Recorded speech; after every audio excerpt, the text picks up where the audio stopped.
Hi guys, it's Grace from Grace Gets Gastric, and I am here today with a video that I have been meaning to make for a long time and just never got around to, so I thought maybe I should finally do it. So this is a video about the soft food stage, and I just wanted to talk about some, like, what my requirements were for my surgeon and go over some of the foods and the items that I ate that helped me through it. So it's been a while since I was on the soft food stage, but let's go ahead and give this a go. So my doctor gave me this big old packet full of information, and this includes sort of guidelines for meals and eating and fluids, as well as the actual foods that are recommended to eat and avoid on the soft food stage.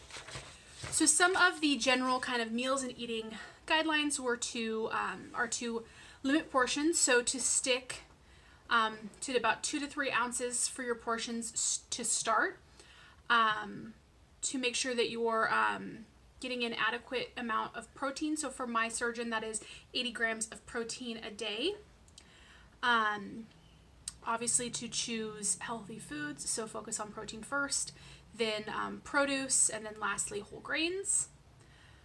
They want you to avoid doughy or sticky foods, so things like bread rolls, pasta, bagels, biscuits, muffins, that kind of stuff. Particularly in the beginning of the soft food stage, that stuff can kind of get stuck and expand in your stomach. They say you should take your time eating, so the expectation is that eating a meal should take between 20 and 30 minutes, so you want to make sure that you're taking small bites and that you're chewing each one thoroughly. And the next one was to chew thoroughly, so chew your food to a paste-like consistency. They want you to avoid snacking and grazing. They do have, for my meal plan, they want you to eat small meals throughout the day, so kind of 5 to 6 meals a day, but small, planned meals throughout the day to hit your nutritional goals, and then to not snack or graze in between those times. They said to avoid eating at least 2+ hours before going to bed to avoid acid reflux issues. And then they also say to avoid gum because it could cause a blockage if swallowed. And again, some of these are kind of applicable for lifelong, but they're specifically for the soft food stage.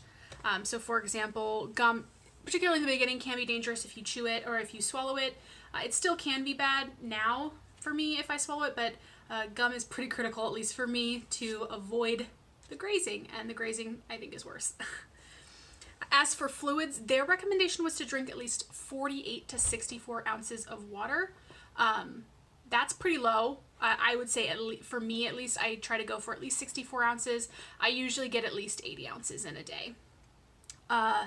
They say do not drink with meals. So they allow, for my surgeon's plan, you can drink up to eating, but they want you to wait 30 to 45 minutes after eating before you drink again. And that is actually kind of a lifelong rule. I still follow that to this day. I always wait at least 30 minutes, and I can usually tell, for me, partially they tell you to do this so that you're not washing the food out and you don't get hungrier, but also I found when I'm eating like a full meal, if I try to drink too soon, it like puts too much pressure on my stomach and it's painful, and I can usually tell after I eat at what point am I okay to drink again. So sometimes my 30 minutes has passed and I'm too full, drinking right now will be uncomfortable, so I wait.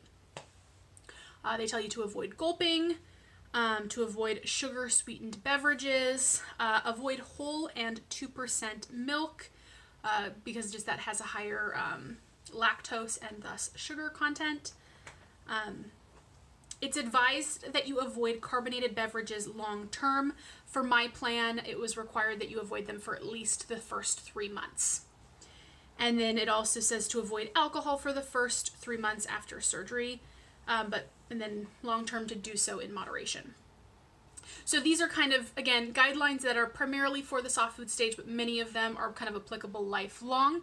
For me, my surgeon's plan was post-surgery, it was 2 weeks of full liquids, And then I was advanced on to the soft food stage. It was 3 weeks of soft foods. And then after that, so starting 5 weeks post-op, I was cleared for full foods, and then I was just slowly introducing all foods back into my diet. And so again, just some specific guidelines that they gave for advancing the diet, because even with the soft food stage, you do want to add things in slowly, because at that point, you got a brand new baby stomach and you're used to just drinking liquids. Possibly you might have a pureed stage, so you might be used to pureeds, but you might not, but you probably aren't used to actual food, like full food. So they recommend trying only one food at a time to observe your reaction to it. If you don't tolerate a food, it could be the food itself, it could be the way that you prepared it or the way you consumed it, if you took too big of a bites, if you cooked it too long, that kind of thing. So try things one at a time and see how you do. They also recommend you try new foods at home, because if you do have a uncomfortable reaction, you aren't out in public and you can just, hide away and recover. If they say if you don't tolerate a food, you might get sick, you might get nauseated, or you might vomit. And so they again, they want to make sure you're following guidelines of taking small bites, chewing slowly and thoroughly, make sure that you're not eating kind of like sticky food, that you're not drinking with your meals. Sometimes greasy or high fat foods will not sit well. High in sugar foods don't sit well depending on people. Sometimes temperature comes into play. And overcooking things, dry things also might be some of the issues. So those are just some things that they told me to watch out for. Another thing that they mentioned specifically was like to be careful about things like melted cheese. Like if you were eating, say you just ate the toppings off of a pizza, and so there's like a lot, like gobs of melted cheese, to be careful, because they've actually had people come in that had the cheese got stuck because they didn't chew it thoroughly enough, because it's pretty liquidy or what, they don't necessarily think, oh, I need to thoroughly chew this, and it would get stuck. So they were like, be careful with things like that, like melted cheese in large quantities. So just something to note, I have had 0 issues with any kind of food intolerances since my VSG. Long term so far, I haven't had any significant changes in my taste buds either. So as far as I can tell, I like and dislike everything the same as I did before surgery, and nothing that I have tried to eat has not sat well with me, but I did follow this guide. I followed my surgeon's guidelines pretty much to the letter. So on their list of foods recommended for the soft diet, said light or plain yogurt or Greek yogurt, cottage cheese, eggs, fish, canned tuna, baby shrimp, scallops, or crab, tofu, bean and lentil dishes or soups, edamame, fat-free or reduced fat refried beans, tender, moist meats cooked so it is not tough and cut into very small dime-sized bites. And then they say if you're doing that, to chew until paste-like or baby food-like consistency. Soft cooked vegetables, soft fruits without skins, cheeses, but again, avoid melted cheese in big globs as it can be hard to chew thoroughly. They said high protein hot cereal, such as like their brand is Protein Diet. So if you're going to have like oatmeal type things, get like a specific branded, the kind that's like made for bariatric patients essentially, or broth based soups. And then things to not eat on the soft food diet are things like breads, rolls, etc., raw veggies or fruit and vegetables with skin and seeds, the membrane of citrus fruits, cream soups. I know a lot of people recommend cream soups or are told to eat cream soups, but mine said to avoid it just because they're pretty high calorie and that high fat content might not sit well with you. Large noodles or pasta, rice and potatoes, any kind of starches that are left over because they don't reheat well. Tough and or dry meats, so steak, pork chops, beef, large prawns or shrimp, popcorn, chips, nuts, crunchy or chewy foods that might not be digested easily, so dried fruits or coconut, for example, greasy or fried foods, jerkies, or tomato skins, celery, asparagus stalks, broccoli stems, or corn. All right.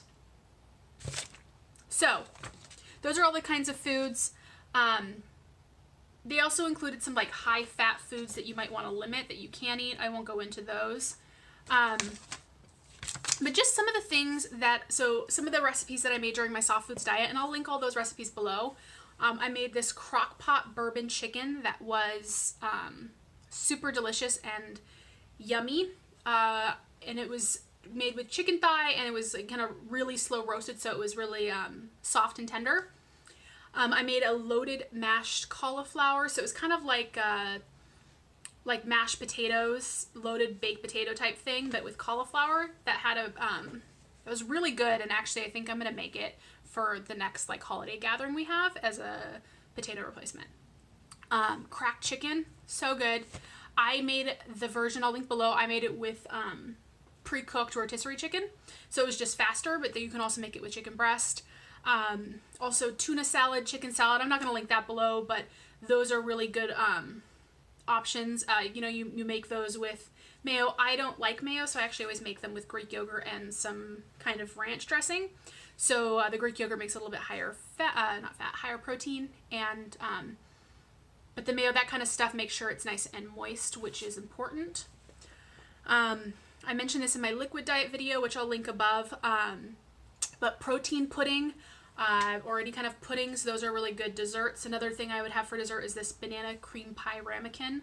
So freaking good. I'll link it below. I made it without the crust and without the fresh bananas, so it was, that kind of just kept the carbs low and made sure that it would work for soft foods. I would also just do like meat and cheese roll-ups, so like deli meat with string cheese, or some of, you know, like a Laughing Cow cheese or something like that. When I did go out to eat once maybe or twice, and I got like naked chicken tenders and dipped those in a sauce, and that worked out really well. And also one of my favorite things to do then, and I still do this, is portion out some chicken, rotisserie chicken breast or chicken thigh, and then eat it with a little bit, like a tablespoon of like some kind of ranch dressing. My favorite to do this with is the cheddar bacon ranch dip from Trader Joe's. So good. And so I do that now. I'll get like 3 ounces of rotisserie chicken breast, and I'll put in a spoonful of that Trader Joe's dressing, and I'll just heat it up and mix it together, and it's really good. So just some other like things. I just kind of grabbed some things that I currently have on hand that I used during that diet, and that I still use, to be honest. So for me, if you've seen any of my What I Eat in a Day videos, I'll link the playlist up above. You'll know that I start pretty much every day with a protein coffee, so protein shake with coffee. That's my breakfast. I don't usually eat solid food until lunch. And so Premier Protein are pretty much my protein shake of choice, just because 30 grams of protein, 160 calories, pretty great stats. There are only, so it's 160 calories, 3 fat, 5 carb, 2 fiber, so 3 net carb and 30 protein. I like all of them with coffee. The caramel is pretty good with coffee. I can't drink this on its own. It's too sweet and kind of gross on its own, but mixed with a good amount of cold brew, it's good. Another option too I like is these Advantage Carb Control. These are 100 calories, 2.5 fat, 3 carb, 17 protein. So during the soft food stage, this was especially helpful because I just wasn't able to eat a lot of meat with a lot of protein in it, like just because, you know, I wasn't eating as much meat. This is also good though if you are trying to keep your calories lower. These are 60 calories lower than the other one. They do only have 17 grams of protein, but sometimes I'd rather, I'm able to get my protein in other ways in other meals throughout the day, so this is also a good option. It's not as tasty, but it's decent. Well, another thing I ate a ton of during the the soft foods phase, and I actually am eating it, I always eat a lot of it because I love it, is cottage cheese. This is my favorite kind, the 2% low fat from Dairy Gold. I'm really picky with my cottage cheese.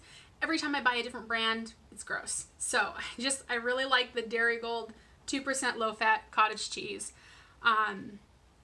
For half a cup, It is 90 calories, 2.5 fat, 5 carbs, 4 of that is sugar just from the cheese, and 13 protein. So like really great stats, and it's really delicious. I usually eat this with seasoning salt, like a little bit of seasoning salt, or some of the powdered ranch packets, like the Hidden Valley powdered ranch. That's also really good in this. I don't really like it sweet, but some people will eat it with like fruit. But I love cottage cheese, and it is a really great high protein, fairly low calorie snack. So I mentioned tuna salads. So I got this like chicken of the sea, solid white albacore tuna in water with sea salt at Costco. I don't love this one personally. It's a little dry for me. I end up having to add in a lot of like extra sauce, but you know, it works. I do eat a lot of tuna salad. Again, I still do that. I also really like these Star-Kissed packets. They have some that are plain. I have some plain ones. I also have flavored ones. I haven't tried the honey barbecue yet, so we'll see if it's any good.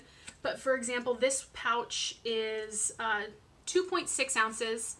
So for this whole thing, it's 80 calories, 1 fat, 4 carb, 14 protein.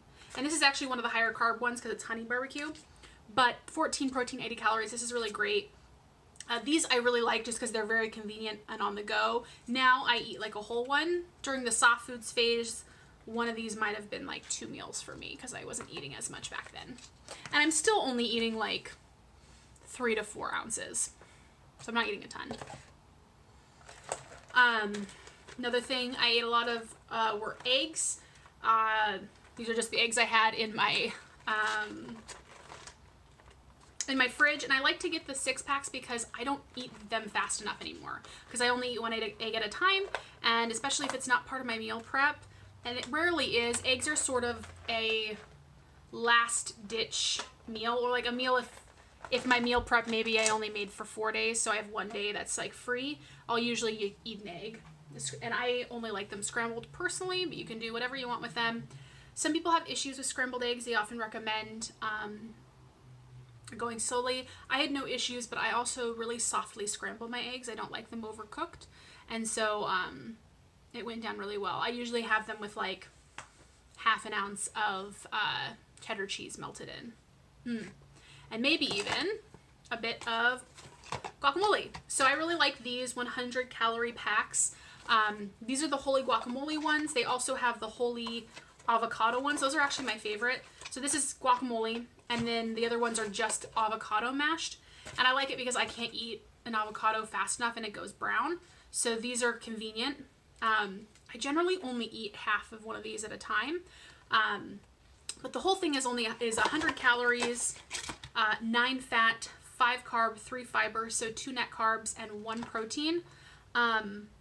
One thing that you can do with these is mix in unflavored protein powder to make them a little bit more, to add in some extra protein and kind of mix it in there.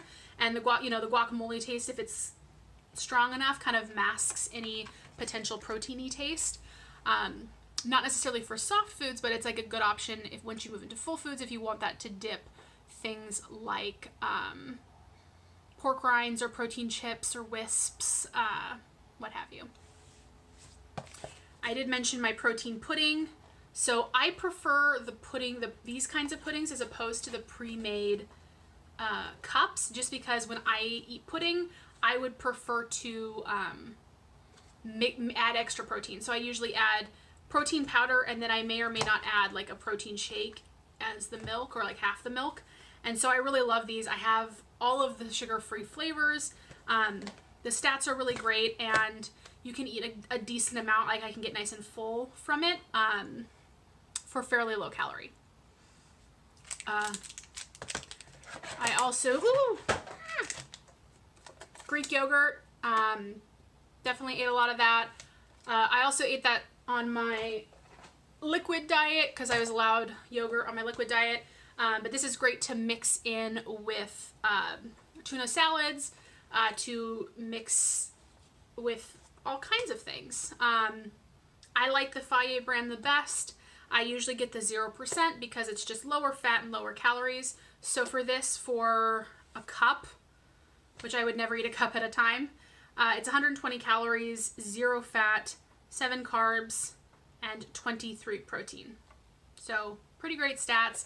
I also know I've also mixed the cheesecake, sometimes the cheesecake, but I've mixed the Jell-O, the powder, the sugar-free Jell-O powder with this to make kind of like a dessert, and it's really good. Let's see, some other things. So I mentioned like Laughing Cow cheese wedges. For one of these wedges, it's 35 calories, 1.5 fat, 1 carb, 2 protein. So these are really good. Again, like I said, I like to eat them on, I liked eating them on like deli meat and then rolling it up, or sometimes I would just have like rotisserie chicken and I would eat it with that for just a little bit of flavor and a little bit of, you know, additional moistness. So these are pretty yummy. I know people eat them like with cucumbers or, you know, like with vegetables, that kind of thing. String cheese, love me some string cheese. This is my preferred brand. This is the Sargento Light string cheese. This is the best stats I found at my grocery stores. Every time I go to a new one, I check to see what stats they have. So for one of, oh no, this is not the light. This is the non-light version that I got before I started getting the light one. So that's why it's full. I was like, where's my, so I got these originally because these have 80 calories, 6 fat, 0 carbs, 8 protein. So those are pretty good. 8 protein, 80 calories. That's kind of the ratio I look for. But their light version is 6 protein and 45 calories. So it's a better protein to calorie ratio, which I prefer, though the regular ones do taste a little bit better. And then finally, I did eat protein bars during this stage. I tried to mostly stick to softer ones, so things like these Quest bars that are a little bit chewier, but I made sure to chew them thoroughly. This is a standard Quest bar, but protein bars are helpful to help you hit your goals. A couple of other things I want to mention before I go, because this video is already long, shocking. Things I found super important and helpful, the first of which is a food scale. I weigh out everything I eat. I still do. I did during this stage. Some places might have you measure things. I find that less accurate, and so I much prefer to weigh. So even when things, for example, this cottage cheese, it says the serving size is half a cup, but the weight is 113 grams is the serving. So it's half a cup or 113 grams. I much prefer to weigh, you know, like things like peanut butter. It'll tell you it's 2 tablespoons or like 32 grams, whatever it is. And they're never quite the same. So if you really want to be accurate, weigh for tracking purposes especially. And I just like weighing. So I have a scale here, a food scale. I make sure I got one that you could change the unit. So I have multiple units, but at least ounces and grams. So when I'm weighing out lower portioned things, so like if I just want like 1 serving of jerky, I'll do that in grams because I want to be the most accurate I can, or 1 serving of nuts. I do that in grams. And then the other thing, and I think I can link these below, I think I got them on Amazon, are small containers. These are the only ones I have that, yeah, because all my other ones are at work. I pack all my lunches a week ahead of time and I bring them all to work, so they're always there. So these are, I think, like 1.5 cups or something, and I couldn't find a lid. And then this has enlightened bean crisps. I like to pre-portion out some things so that if I am tempted to graze, I'm like, okay, I can eat all of these and that's 1 portion. So these are really, this is small. This fits, I believe, up about like 4 ounces, up to 4 ounces of like cottage cheese, for example, or like 3 ounces of meat. So I can kind of shove some chicken thigh in there. And then this is a perfect portion. Yeah, 3 to 4 ounces is a good, and it fits a little bit more even than that, but like 4 ounces of food fits really nicely in here, like a casserole or something. So these I love. I use these frequently for my lunches, for packing with me. So I'm not, because sometimes you put like a small portion of food in a normal size Tupperware and you're like, this looks like nothing. And then it's sort of a head game. So I find having actually fitting, you know, small portioned containers just more helpful. So yeah, those are some of the things that I ate, used, utilized when I was on my soft foods stage. I hope that that was helpful. I know this is a little bit late, but better late than never. All right, guys, thank you so much for watching. And if you have any other thoughts about videos you'd like to see from me, leave a suggestion in the comment box below. Bye.